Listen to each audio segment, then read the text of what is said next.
मसाल खैर मतलब सबाल खैर हुई गुड मॉर्निंग, उसका जवाब है सबाल नूर। फिर हुई मसाल खैर एज इन आफ्टरनून। ठीक है, यहाँ मुझे झांक झांक के आप लोगों को मुझे देखना, मतलब मुझे आपको देखना पड़ रहा है ये मैंने पोर्ट्रेट मोड में लगा दिया है अभी।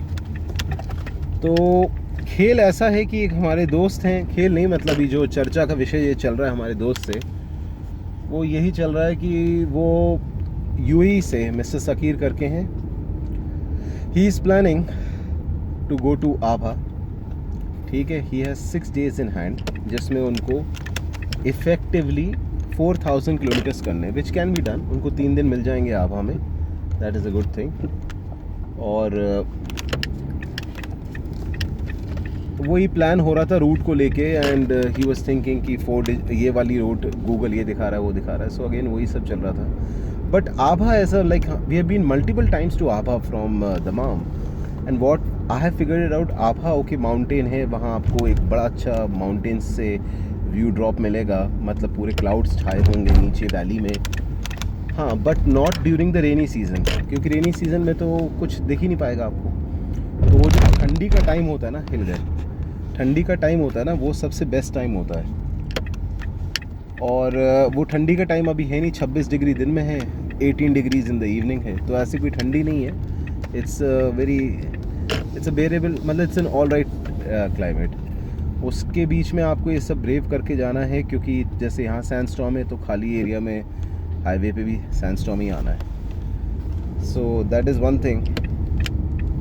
दूसरी बात है रिजाल अलमा जो आभा के नीचे एरिया विलेज है, उसी में सब कुछ है। वहीं एक बेहतरीन अपनी हनी फैक्ट्री है, बहुत बढ़िया मतलब। और Rijal Alma itself is a historical place, 800 years old tower houses हैं। तो Abha as a whole has nothing much to offer कि आप आभा में जाके रुकें फिर आप उसी चीज़ को देखने नीचे जाएंगे, तो नीचे रुक जाओ ना।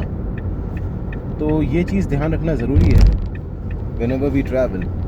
हाँ, आभा के साइनेज और आभा की सिटी 45 किलोमीटर्स है, उसको दिन में देख के आ जाओ, and that should be all. But overall देखा जाए कुछ ज़्यादा मज़ेदार हिसाब नहीं है आभा का। आभा का है अगर आप ठंडी में जा रहे हो, अगर आप ये अमेजिंग गर्मी में निकलने का सोच रहे हैं तो बेसिकली कुछ भी नहीं है।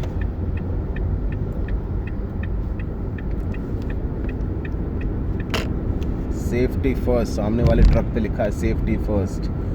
अच्छा, इंडिया में ट्रक्स वगैरह के पीछे बड़ा इंटरेस्टिंग लिखा होता है, कुछ ना कुछ लिखा ही होता है। अगर आप देखें कि बुरी नज़र वाले तेरा मुंह काला, ठीक है, फिर कुछ ना कुछ और स्टेटमेंट होंगे एक दो, तो काफ़ी इंटरेस्टिंग सा हिसाब रहता है। अगर आप इंडिया में जब ट्रैवल करते हैं ट्रक्स के पीछे, you see a phrase, slogan, और मज़ा आ जाता है, और कलरफुल रहते हैं ट्रक्स वगैरह। तो यहाँ ऐसा दिखता है, लेकिन सब जगह नहीं। कुछ इंडोनेशिया वाले ट्रक्स हैं, कुछ अपने पाकिस्तान वाले ट्रक्स हैं, अपने इंडिया वाले ट्रक्स हैं। उनके मतलब ट्रक्स नहीं, ट्रक्स तो खैर यहीं के हैं, लेकिन जो उनके ड्राइवर्स वगैरह हैं तो वो कस्टमाइज़ कर लेते हैं, and they take pride in having that ownership of the truck, although उनके नाम की नहीं होती है। बट इस टाइप का वो यहाँ दिखता है, कम दिखता है, बहुत कम, मे बी लाइक 5%। जैसे इंडिया में कोई ना कोई ट्रक या कोई गाड़ी के पीछे आपको कुछ ना कुछ लिखा लिखेगा। तो इससे मुझे याद आया कि जैसे we had a Fiat car way back in the 90s, Fiat Premier Padmini करके थी, एंड हैंड गियर था उसका, बकेट सीट्स बहुत बढ़िया। तो वो जो गाड़ी थी उसके पीछे लिखा हुआ था the lord of the jungle में be but not of man. पता नहीं जिसने लिखा था, वो गाड़ी बेचने के बाद कभी दिखी भी नहीं, शायद जिसने ख़रीदी उसने स्टिकर निकाल दिया। बट ऐसी ऐसी चीज़ें देखने मिलती थी। एक के पीछे लिखा था हाँ ये रोड मेरे बाप की है, तो ऐसा भी लिखा होता है। मतलब बहुत इंटरेस्टिंग और क्रिएटिव आइडियाज़ लोग अपने कार के पीछे कस्टमाइज़ करके डालते हैं। एक जगह लिखा हुआ था कि don't drink and drive, dash and fly. अब डैश आप लोग फिलअप कर देना जो भी आप लोगों को समझ में आए। यूट्यूब प्राइवेसी पॉलिसी और इस सब के चलते मैं I will not use that word, but बड़ा इंटरेस्टिंग सा रहता है। मतलब when you are driving long distances तो आपको वो सब पढ़ के मज़ा आता है, थोड़ी सी एक हल्की सी हंसी आ जाती है, मुस्कान आ जाती है आपके चेहरों पे, एंड यू लाइक वो एक छोटी सी मुस्कान ही काफ़ी होती है फॉर अनदर 100 किलोमीटर्स। उसके बारे में सोचते हुए आपका टाइम निकल जाता है।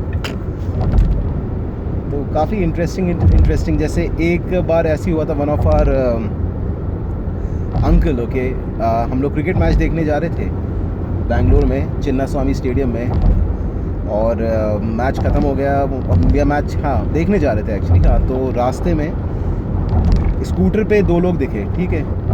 They were completely in the cricket attire, ठीक है। पैड्स पहने हुए थे, हेलमेट भी लगाया हुआ था, तो अलग से हेलमेट नहीं लगाए थे, वही क्रिकेट अटायर में थे। इवन शिन गार्ड नहीं, क्या कहते हैं, एल्बो गार्ड भी पहने हुए थे, ग्लव्स भी पहने हुए थे, बैटिंग के ग्लव्स, ठीक है। और अपनी किट पीछे टांगे हुए थे, दो लोग थे। तो हमारे अंकल ने बड़ा अच्छा कोट करा, and he said was like, ये देखो, ये लोग रन कंप्लीट कर रहे हैं, they are running between the wickets. So इस टाइप की काफ़ी बहुमूल्य और काफ़ी यूनिक एक्सपीरियंसेस रहते हैं।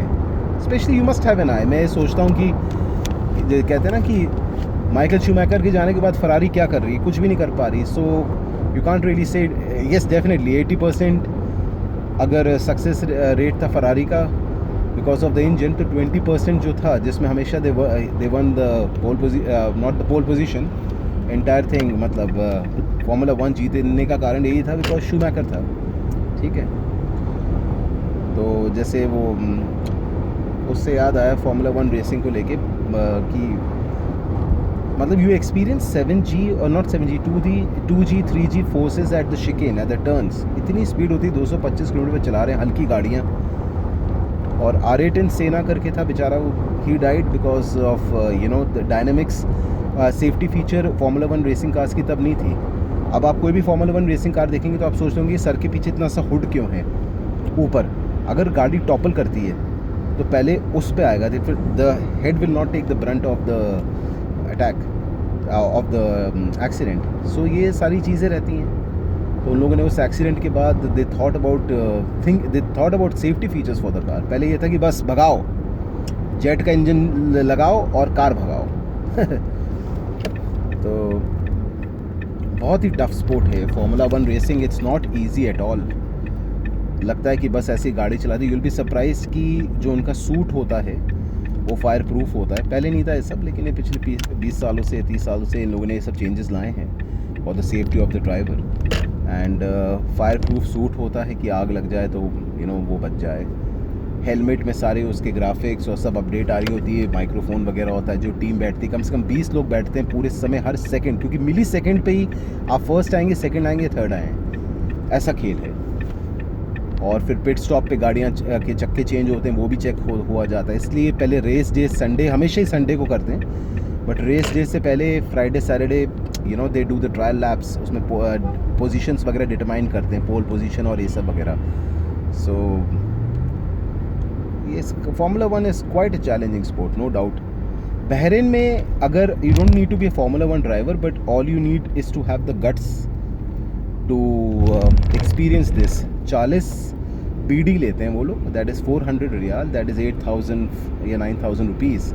उसमें आपको 30 सेकेंड्स की थ्रिल मिलेगी। उनके पास से अपनी इस टाइप की इंजन वाली व्हाट यू से एयरक्राफ्ट इंजन वाली कार्स हैं, और वो फार्मूला 1 नहीं है, वो ऐसी है कि उस कार में आप बैठते हो, उस कार के पीछे पैराशूट भी निकलता है, शूट भी निकलता है, to basically you know bring the car to a halt, क्योंकि they are able to touch speeds of about 300 kilometres 30 second के अंदर। जूम करके चलती हैं, जूम करके फिर रुक जाती हैं। तो उसके आपके लग जाएंगे 400 riyal, but worth the experience. Bahrain में फार्मूला 1 रेसिंग का सर्किट है और साल भर एक ही रेस होती है। उसके अलावा दे डू गो कार्टिंग और बाकी चीज़ें चलती रहती हैं। यहाँ भी सऊदी में भी formula 1 Reem international formula 1 racing circuit खुल गया है। जेद्दा में भी फार्मूला 1 रेसिंग सर्किट है।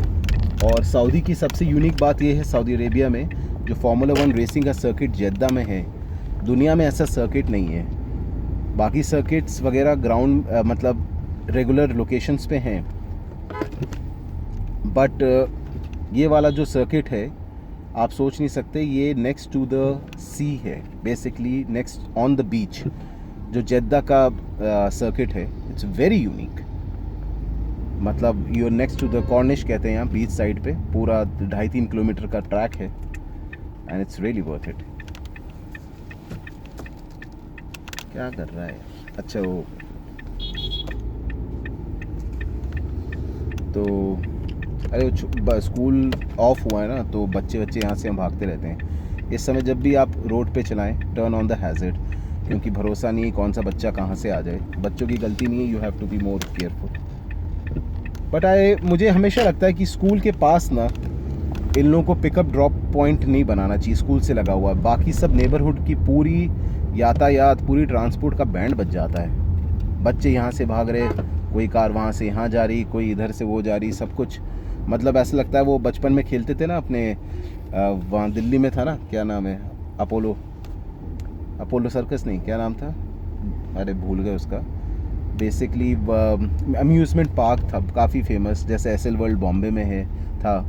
तो ऐसे जो अम्यूज़मेंट पार्क्स वगैरह हैं, तो वहाँ डैशिंग कार्स होती थी, डैशिंग कार्स। तो उसमें आप बैठ गए और अब भिड़ते रह रहे हैं, टैं टैं टैं, ऊपर से इलेक्ट्रिक उसको मिलती थी, और आप लेफ़्ट जा रहे हैं, राइट जा रहे हैं, आप दूसरे से बच रहे हैं। तो अभी वही सीन होता है यहाँ, जब भी आप स्कूल के पास से ड्राइव करते हुए निकलते हैं, कोई भी गाड़ी कहीं भी मुड़ रही है, तो आप बस पूरे समय देखते हुए, हॉर्न बजाते हुए, टैं टैं टैं करते हुए निकलते हैं।